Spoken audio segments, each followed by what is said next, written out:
வருகிற சட்டமன்ற தேர்தலில் போட்டியிடக்கூடிய வகையில் ஒரு மாபெரும் கூட்டணி அமைத்து அந்த கூட்டணி கட்சியில் இடம்பெற்றிருக்கக்கூடிய தலைவர்களை எல்லாம் இங்கு அழைத்து ஒரு சிறிய அளவில் ஒரு கலந்துரையாடல் கூட்டம் போல இது ஏற்பாடு செய்யப்பட்டிருக்கிறது. அப்படி ஏற்பாடு செய்யப்பட்டிருக்கக்கூடிய இந்த கூட்டத்தில் கலந்து கொண்டிருக்கக்கூடிய உங்களை எல்லாம் திராவிட முன்னேற்றக் கழகத்தின் சார்பில்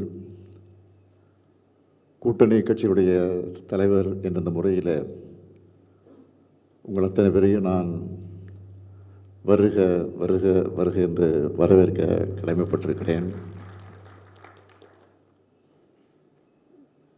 நடைபெற இருக்கக்கூடிய இந்த தேர்தலை ஒட்டி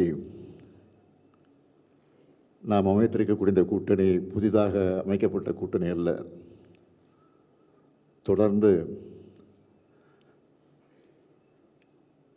2 நாடாளுமன்றம்,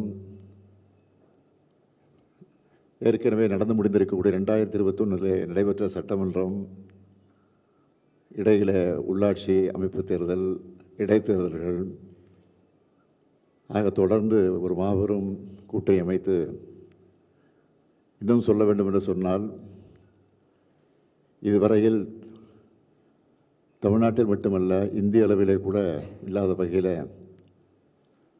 இவ்வளவு ஆண்டு காலம் தொடர்ந்து இருக்கக்கூடிய ஒரு கூட்டணியாக நம்முடைய மதச்சார்பற்ற கூட்டணி தொடர்ந்து அமைந்திருக்கிறது என்பது உள்ளபடியே பாராட்டுக்குரிய ஒன்று, மகிழ்ச்சிக்குரிய ஒன்று. ஆக அப்படிப்பட்ட அந்த கூட்டணியை, மதச்சார்பற்ற இந்த கூட்டணியை 2026ஆம் ஆண்டு, இந்த ஆண்டு சட்டமன்ற தேர்தல்களும் இது தொடர்கிறது. அப்படி தொடரக்கூடிய இந்த தேர்தலில் நாம் எப்படி களம் காண இருக்கிறோம், குறிப்பாக